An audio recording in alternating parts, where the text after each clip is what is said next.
दोस्तों ये news discuss करते वक्त थोड़ा दुख सा हो रहा है, लेकिन इसके एथिकल और जो नॉलेज वाले डायमेंशन है इसको समझने की कोशिश करते हैं। एक इंडिविजुअल ने अपना शेंजन वीजा अप्रूव करवाया बेल्जियम के थ्रू।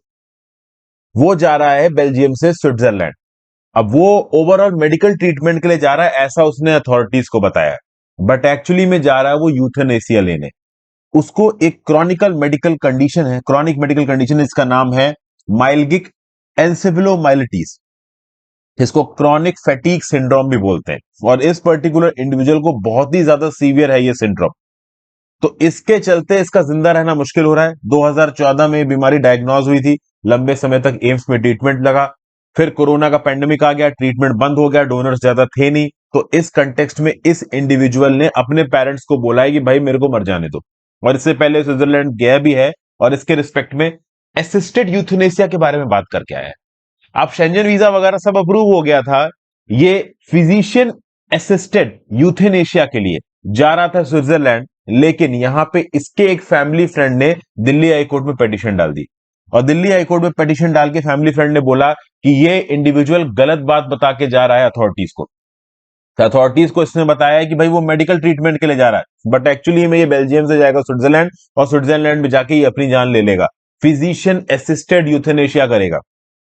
कोई डिग्निटास नाम की कंपनी जहां पे ये फिजिशियन असिस्टेड यूथेनेसिया लेने जा रहा है। अब ऑब्वियस सी बात है, फैमिली फ्रेंड कोई बहुत ही करीबी रहा होगा, नोन रहा होगा, उसको चिंता रही होगी। फैमिली फ्रेंड चाहता है कि तुम लड़ो, जिंदा रहो, लेकिन ऑब्वियस सी बात है जिसके ऊपर मुसीबत है वो चाहता है कि मुझे ऐसे जिंदा नहीं रहना, मुझे मर जाना चाहिए। यहां पे यूथेनेसिया फिजिशियन असिस्टेड की बात आई।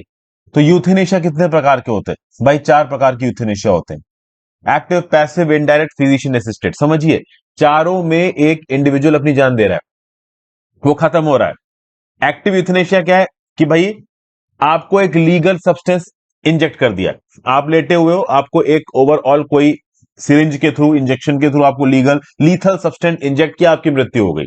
थोड़ा पेनलेस तरीके से मृत्यु हुई, मर्सीफुल इंटेंट दिखाया आपके ऊपर, क्योंकि जिंदा रहने का कोई मतलब है नहीं, आप बच नहीं पाओगे, तो इसको आप बोलते हो एक्टिव यूथनेशिया।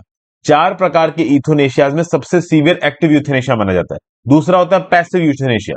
पैसिव यूथनेशिया क्या होता है कि भाई आपका ट्रीटमेंट चल रहा है, मान लो कोई बहुत ज्यादा बीमार है, वेंटिलेटर पे है, वेंटिलेटर से उतार दिया तो वो मर जाएगा, लेकिन वेंटिलेटर पे भी कब तक रखेंगे, उसका जिंदा रहना मुश्किल है।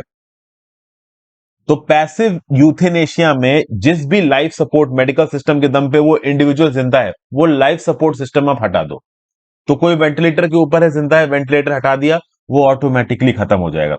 इसको आप बोलते हो पैसिव यूथेनेशिया। एक होता है इनडायरेक्ट यूथेनेशिया। इनडायरेक्ट यूथेनेशिया में क्या होता है कि दर्द बहुत हो रहा है एक इंडिविजुअल को, कोई बीमारी है, अब उस बीमारी के दर्द को कम करने के लिए पेन किलर दे दी। तो पेन किलर ने दर्द तो कम कर दिया, लेकिन उस इंसान की जिंदगी घटा दी। अगर वो मान लो 2 साल जीने वाला था तो कहो 6 ही महीने जिए। लेकिन फिर भी इस इनडायरेक्ट यूथेनेशिया में उस दवाइयों के चलते कुछ समय तक उसका दर्द कम हो जाता है। और फाइनली आता है फिजिशियन असिस्टेड यूथेनेशिया।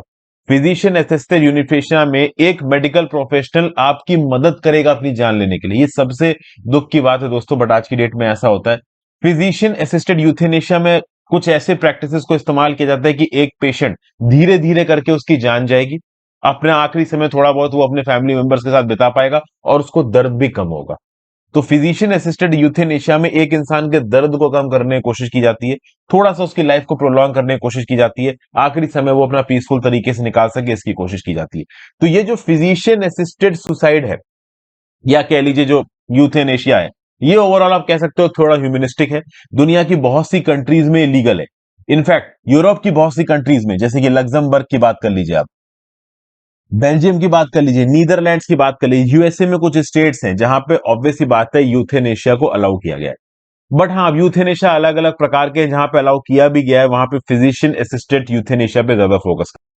तो ये जो फैमिली फ्रेंड है इस इंडिविजुअल का, इस फैमिली फ्रेंड ने लिटरली दिल्ली हाईकोर्ट में पिटीशन फाइल की है कि इस पर्टिकुलर इंडिविजुअल को, जो कि फिजिशियन असिस्टेड यूथेनेशिया लेने जा रहा है, इसको इमिग्रेशन क्लियरेंस मत दो। किस बिना पे? इस बिना पे, क्योंकि देखिए टेक्निकली सब कुछ सही है। एक इंडिविजुअल को फिजिशियन असिस्टेड यूथेनेशिया लेना है, उसने अपना टूरिस्ट वीजा लिया, जिस कंट्री में जाके वो फिजिशियन असिस्टेड यूथेनेशिया ले रहा है वहां पे ये चीजें लीगल है, सब कुछ ठीक है। लेकिन ये जो फैमिली फ्रेंड है, ये इसको इंडिया छोड़ने से इस बेसिस पे रोक रहा है कि भाई तुमने जो अथॉरिटीज को इन्फॉर्मेशन दी है गलत दी है। तुमने अथॉरिटीज को ये नहीं बताया कि तुम यूथेनेशिया लेने जा रहे हो, तुमने ये बताया कि तुम मेडिकल ट्रीटमेंट के लिए जा रहे हो, तो तुमने इन्फॉर्मेशन छुपाई है। भले ही सुसाइड इंडिया के अंदर क्राइम नहीं है, बट सुसाइड लीगल नहीं है इंडिया के अंदर, इट इज इलीगल।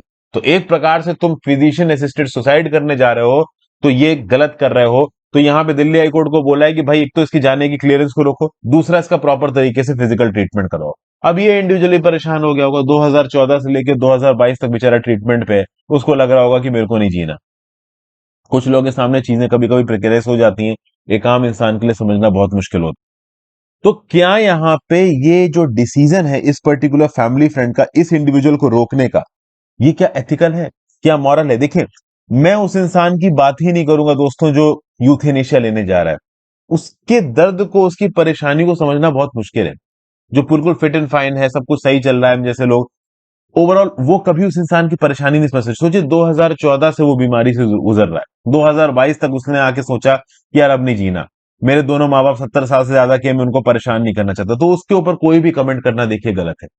ठीक है ना, उसकी परेशानी का लेवल हम नहीं समझ सकते। लेकिन उसका जो दोस्त है, जो कि ऑब्वियस सी बात है अपने दोस्त को प्यार करता होगा, दिल्ली हाईकोर्ट में जाके उसको मरने से रोकने की कोशिश कर रहा है, क्या इस दोस्त का स्टेप एथिकल है, मॉरल है? इसको नीचे कमेंट बॉक्स में लिख के बताइएगा जीएस4 के पर्सपेक्टिव से।